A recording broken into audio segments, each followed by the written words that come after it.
the House at Pooh Corner. Chapter 4, in which it is shown that Tiggers don't climb trees.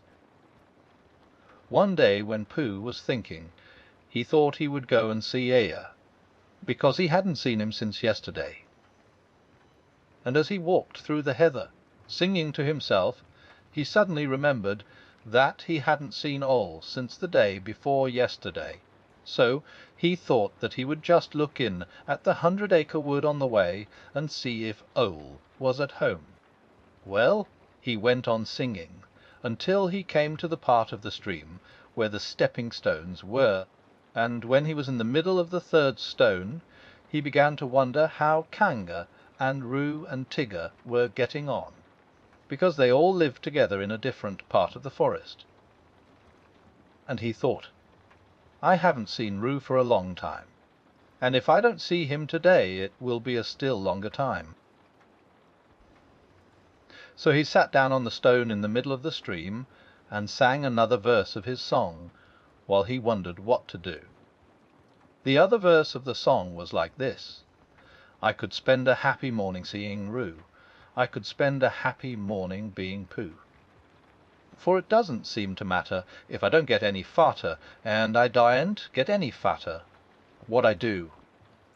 The sun was so delightfully warm, and the stone, which had been sitting in it for a long time, was so warm too, that Pooh had almost decided to go on being Pooh in the middle of the stream for the rest of the morning, when he remembered Rabbit. Rabbit, said Pooh to himself. I like talking to Rabbit. He talks about sensible things. He doesn't use long, difficult words like Ole. He uses short, easy words like what about lunch and help yourself. Pooh, I suppose I ought to go and see Rabbit. Which made him think of another verse. I like his way of talking, yes, I do. It's the nicest way of talking just for two. And a help yourself with Rabbit, though it may become a habit, is a ant sort of habit for a Pooh. So when he had sung this, he got up off his stone, walked back across the stream, and set off for Rabbit's house. But he hadn't got far before he began to say to himself, Wes, but suppose Rabbit is out. Or suppose I get stuck in his front door again, coming out, as I did once when his front door wasn't big enough.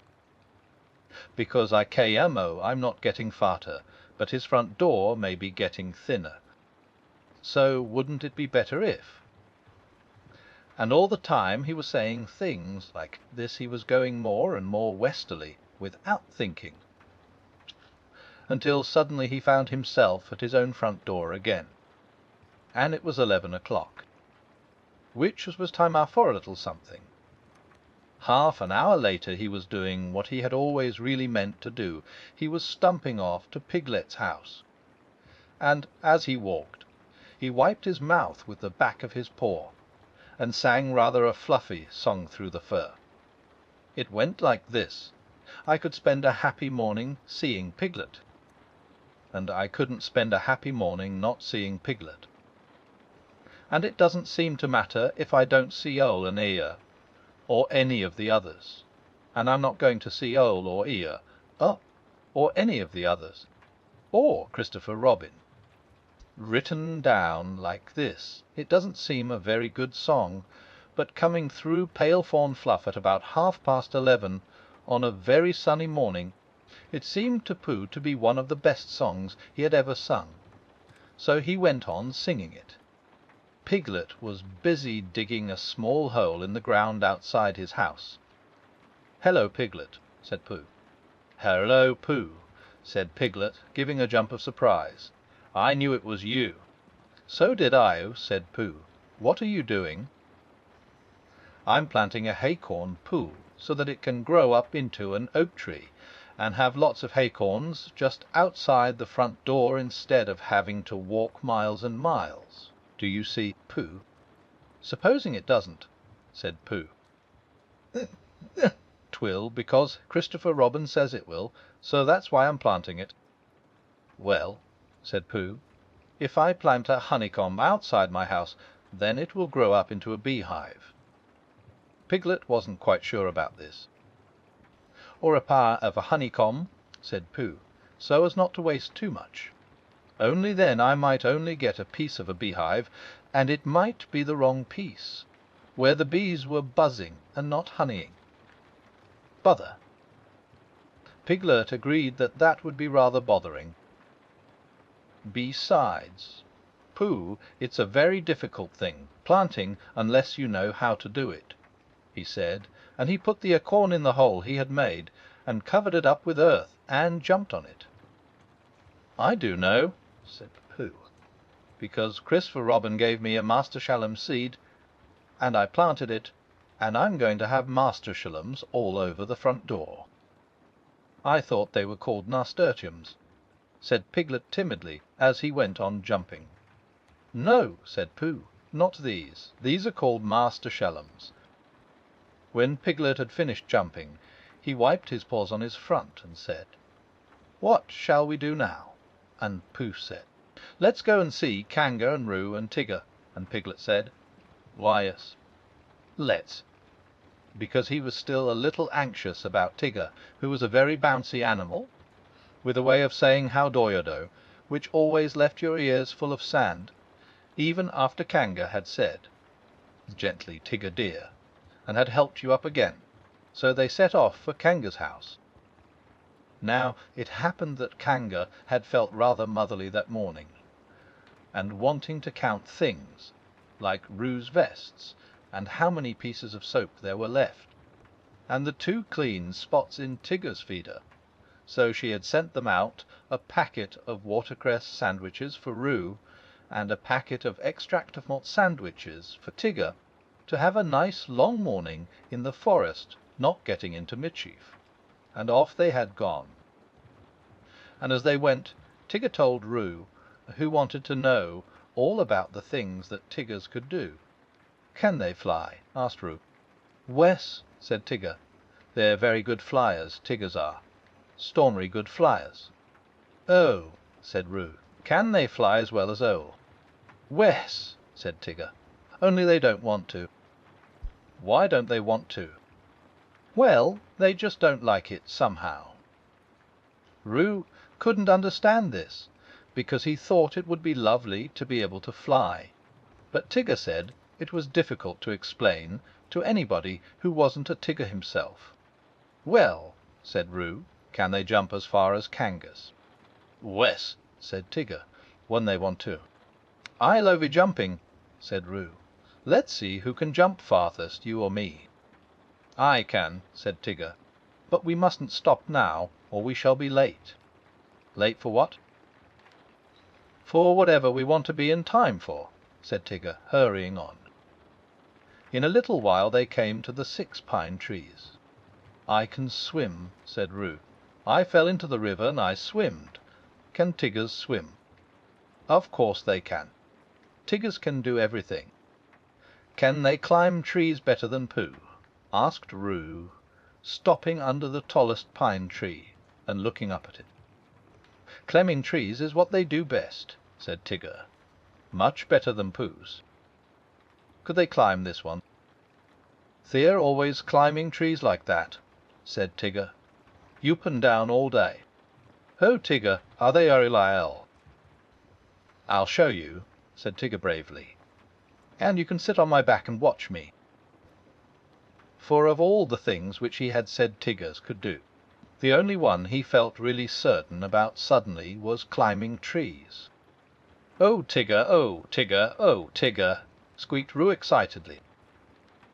So he sat on Tigger's back and up they went. And for the first 10 feet Tigger said happily to himself, "Up we go." And for the next 10 feet he said, "I always said Tiggers could climb trees." And for the next 10 feet he said, "Not that it's easy, mind you." And for the next 10 feet he said, "Of course there's the coming down too," backwards. And then he said, "Which will be difficult," unless one fell. When it would be "Easy."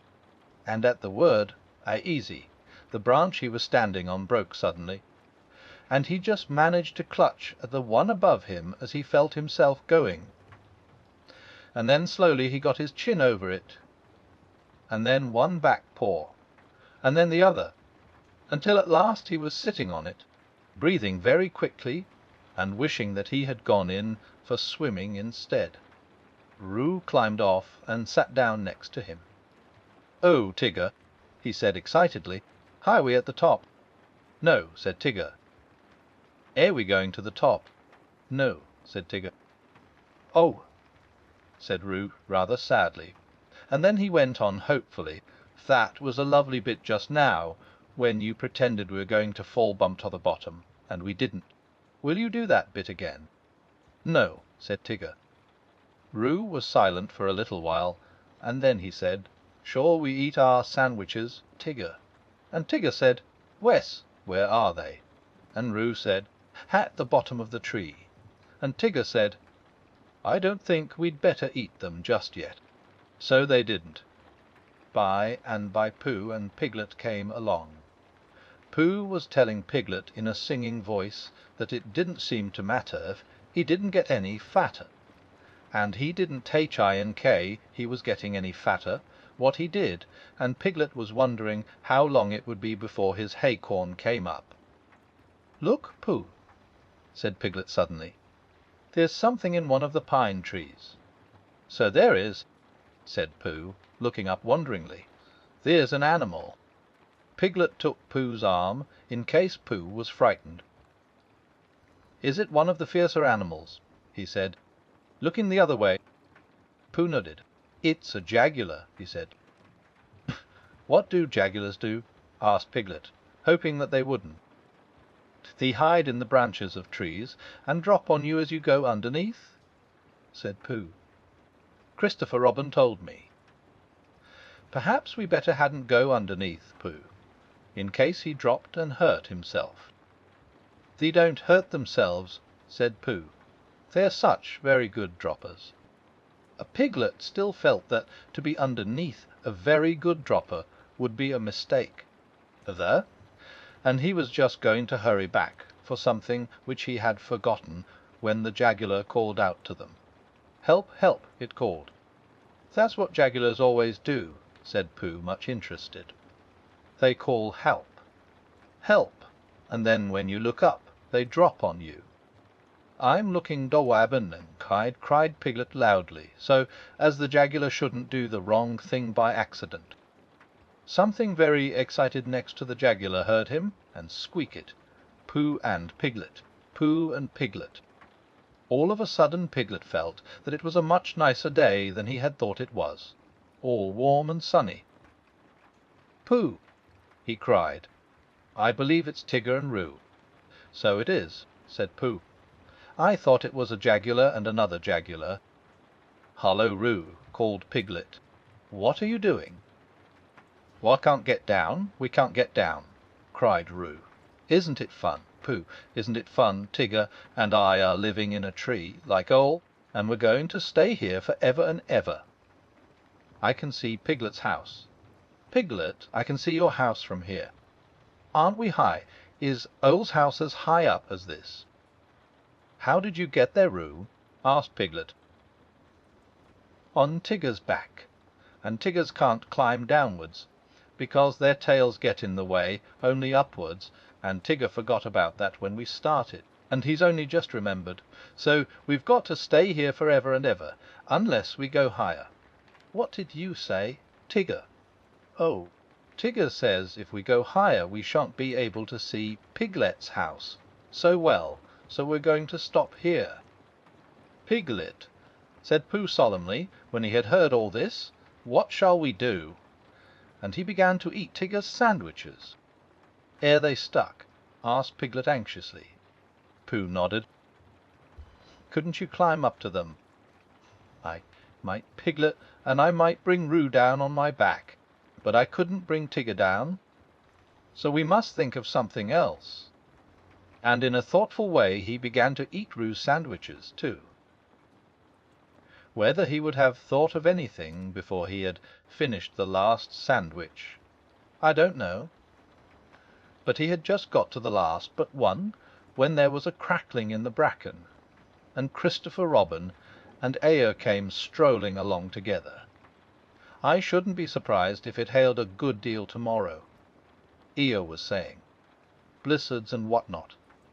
Being fine today doesn't mean anything. It has no sig. What's that word? Well, it has none of that. It's just a small piece of weather. There's Pooh, said Christopher Robin, who didn't much mind dull it did tomorrow, as long as he was out in it. Hallo, Pooh. It's Christopher Robin, said Piglet. She'll know what to do. They hurried up to him. Oh, Christopher Robin, began Pooh. And Eeyore, said Eeyore. Tigger and Roo are right up the 6 pine trees, and they can't get down, and I was just saying, put in Piglet, that if only Christopher Robin and Eeyore, if only you were here, then we could think of something to do. Christopher Robin looked up at Tigger and Roo, and tried to think of something. I thought, said Piglet earnestly, that if Eeyore stood at the bottom of the tree, and if Pooh stood on Eeyore's back, and if I stood on Pooh's shoulders, and if Eeyore's back snapped suddenly, then we could all laugh. Ha ha! Amusing in a quiet way, said Eeyore, but not really helpful. Well, said Piglet meekly, I thought. Would it break your back, Eeyore?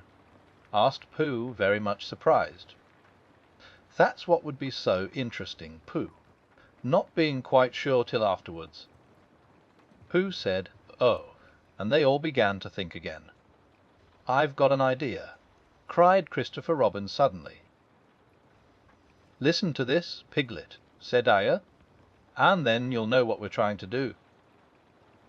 I'll take off my tunic, and we'll each hold a corner, and then Roo and Tigger can jump into it, and it will be all soft and bouncy for them, and they won't hurt themselves. Jati tinti gr dubren, said Eeyore, hon now ti shuati anji and bailawai. Keep those 2 ideas in your head, Piglet, and you'll be all right. But Piglet wasn't listening. He was so agog at the thought of seeing Christopher Robin's blue braces again. He had only seen them once before, when he was much younger, and, being a little overexcited by them, had had to go to bed half an hour earlier than usual, and he had always wondered since if they were real while as blue and as bracing as he had thought them. So when Christopher Robin took his tunic off, and they were, he felt quite friendly to Eeyore again, and held the corner of the tunic next to him, and smiled happily at him, and Eeyore whispered back, I'm not saying there won't be an accident now, Dub, mind you. They're funny things, accidents. You never have them till you're having them. When Roo understood what he had to do, he was wildly excited, and cried out, Tigger, Tigger, we're going to jump. Look at me jumping, Tigger. Like flying my jumping will be. Can Tiggers do it? And he squeaked out, I'm coming, Christopher Robin. And he jumped straight into the middle of the tunic.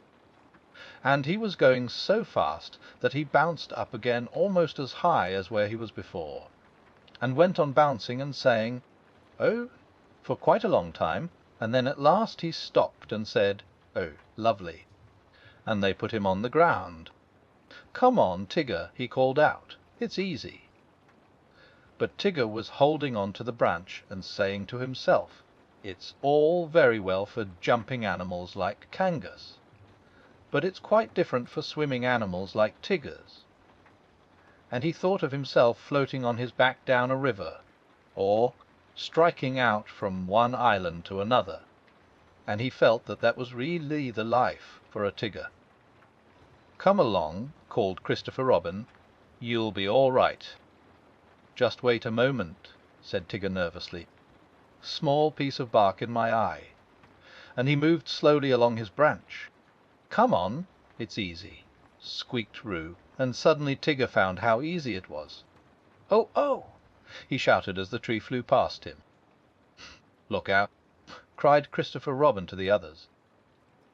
There was a crash and a tearing noise, and a confused heap of everybody on the ground. Christopher Robin and Pooh and Piglet picked themselves up first, and then they picked Tigger up, and underneath everybody else was Eeyore. "Oh, Eeyore!" cried Christopher Robin, "are you hurt?" And he felt him rather anxiously, and dusted him, and helped him to stand up again. Eeyore said nothing for a long time, and then he said, "Is Tigger there?" The Tigger was there, feeling bouncy again already. "Wes," said Christopher Robin, "Tigger's here." "Well, just thank him for me," said Eeyore.